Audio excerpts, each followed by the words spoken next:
একটি জরুরি ঘোষণা।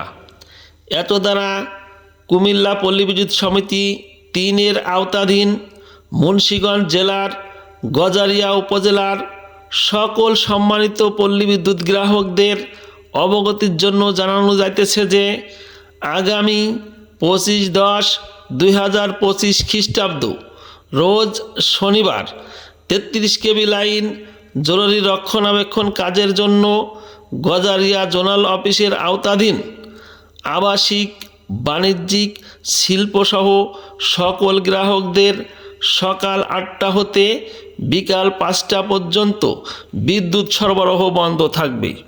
বিদ্যুৎ সরবরাহ বন্ধ থাকার জন্য কর্তৃপক্ষ আন্তরিকভাবে দুঃখিত। বিদ্যুৎ সরবরাহ বন্ধ থাকার জন্য কর্তৃপক্ষ আন্তরিকভাবে দুঃখিত।